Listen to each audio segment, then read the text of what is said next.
So guys, आज हमें एक बहुत ही खतरनाक डेयर मिला है। आज हमें जाना है एक शादी में, वो भी किसी अनजान की, बिना बुलाए, जिसे हम जानते भी नहीं है। So let's go. तो गाइज हम फाइनली शादी में तो आ गए और अब अंदर जाने की तैयारी है। हमें तो लगा हम गए काम से, पर फिर हम बच गए थे।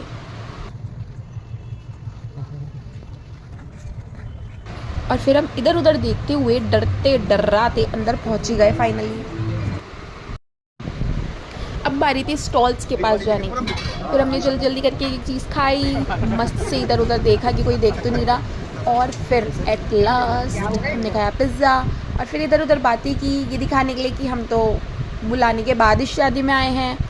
और इसी के साथ हमारा आज का चैलेंज बिना बुलाए किसी की शादी में आने का होता है पूरा।